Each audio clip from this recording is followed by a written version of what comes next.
নমস্কার, সুস্মিতার আরও একটা নতুন ব্লগে আপনাদের সবাইকে অনেক অনেক স্বাগত। আজ শুক্রবার আর সন্ধে এখন 7টা মতো বাজে।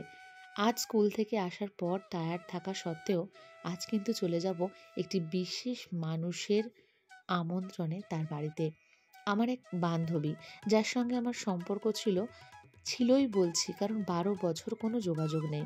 আজ 12টা বছর পর সে ফোনে যখন বলে যে তুমি এসো, আমার নতুন বাড়ি হয়েছে, আমার নতুন বাড়ির গৃহপ্রবেশ। তো প্রথমে অ্যাড্রেসটা ঠিক ঠাওর করতে পারিনি, তবে খুঁজে খুঁজে চলে এলাম আর কি। আর দেখো কি সুন্দর ফ্ল্যাটটা। আমাদের এখানে বসতি তো প্রচণ্ডই ঘিঞ্জি, তো সেখানেই এত সুন্দর একটা ফ্ল্যাট দেখে আমার ভালোই লাগলো যে না, ভালো একটা জায়গায় ফ্ল্যাট পেয়েছে। আর এসেই দেখলাম এই যে সমস্ত লক্ষ্মীনারায়ণ ঠাকুরের পুজো হয়েছে, সব পুজো টুজো পর্বই সারা হয়ে গেছে। আর এখন লোকজন একে একে আসছে, খাওয়া দাওয়া করছে। এটা ওদের একটা রুম, যেই রুমটার বারান্দার দিকটাতে পুরোটাই স্লাইডিং করা আছে। এটা কিন্তু খুব ভালো, মানে হাওয়া জল পুরোটাই ঢুকবে। আসলে যাদের শহরাঞ্চলে বাড়ি তারা তো আর সেই প্রকৃতিকে তেমনভাবে দেখতে পারে না, প্রকৃতি তো দূরহস্ত, হাওয়া আলো এগুলোও ভালো করে ঢোকে না। তো সেখানে এরকম একটা ব্যালকনি যদি ওপেন মতো থাকে তো বেশ ভালোই হয়। তো এটা দেখেই ভালো লাগছে যে একটা ব্যালকনি। আর এই যে দেখো, এখানে একটা পুচু এসছে, ওর মেয়েটা ঘুমিয়ে পড়েছে। এটা হচ্ছে আমার বান্ধবীর স্কুলের বান্ধবীর ছেলে। আর ইনি হচ্ছে যার মাথায় হলুদ লাগানো, ইনি হচ্ছে আমার বান্ধবীর ছেলে। দুটো পুচুই এত মিষ্টি। সত্যি বাচ্চারা মিষ্টি হয়, কিন্তু এরা যেন একটা এক্সট্রিম লেভেলের মিষ্টি। তো যাই হোক, সমস্ত ঘরগুলো ঘুরে ঘুরে দেখছি। আর গৃহপ্রবেশ হলে যা হয় আর কি, সকাল থেকে সবাই টায়ার্ড, এখানে ওখানে শুয়ে পড়ছে।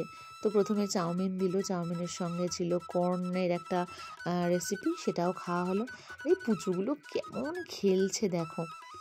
আর ওরা যেহেতু নন বেঙ্গলি, তো ওদের না পুজোতে মানে হলুদটা মাস্ট, ওরা হলুদ রঙের জামা কাপড়ই পরে। আমরা যেমন লাল পাড় সাদা শাড়ি টাড়ি এরকম ধরনের পরি।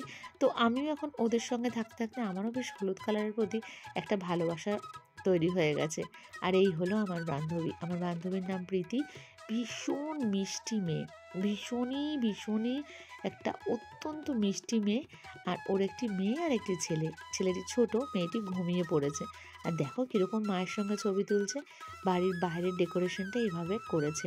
যখন প্রচুর ভিড় ছিল তখন তো ঢুকেছি, বাবা কিরকম বেলুন দিয়ে করছে দেখো আমাকে।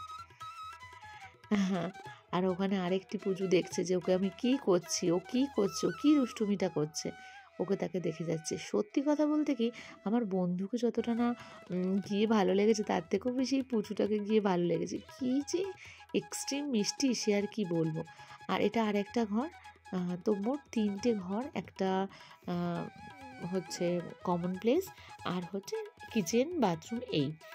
কিন্তু দুঃখের বিষয় হচ্ছে যে ওরা এখানে থাকবে না, কারণ ওদের হাজব্যান্ডের তো চাকরি হচ্ছে বাঁকুড়ায়, তো ওরা বাঁকুড়াতেই থাকবে। এখানে এসেছে, এই যে একটা ফ্ল্যাট কিনে রাখলো, একটা প্রপার্টি একটা বাড়ানো আর কি। প্রত্যেকটা মানুষই চায় তার নিজের উন্নতি, তো সেই হিসাবেই প্রপার্টিটা বাড়ানো। আর তারপরে আমাদের খাওয়া দাওয়া করতে হবে। আর এই দেখো পুজোটা কিরকম বসে বসে খাচ্ছে, ওর মা ওকে খাইয়ে দিচ্ছে আর চটপট খেয়ে নিচ্ছে। খুব শান্ত, মানে এরকম না শান্ত বাচ্চা দেখা যায় না। অথচ তোমরা হয়তো বয়সটা দেখে আন্দাজি করতে পারছো যে কীরকম। আর এ হচ্ছে পুরো অপোজিট, দেখো একদম চঞ্চল ছটপটে। হ্যাঁ, মানে ওর একটু ঝাল লেগে গেছে। এই যে লঙ্কা দিয়ে বার করে তিখা বলছে, তিখা, বুঝতে পেরেছ? তিখা মানে হচ্ছে ঝাল, এবার আর খাবে না।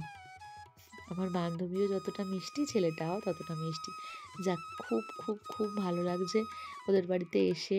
এত সুন্দর মানুষগুলো, এই মানুষগুলোর সঙ্গে এত সুন্দর একটা সময় কাটাচ্ছি, সত্যিই ভীষণ ভালো লাগছে।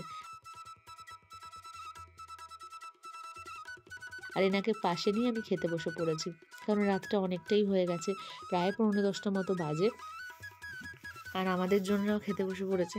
তো খাওয়ার পাতে প্রথমে রাধাবল্লভী, চানা ডাল, রাইস আর স্যালাড, এর পরে এলো পনির এবং আরও অন্যান্য রেসিপি।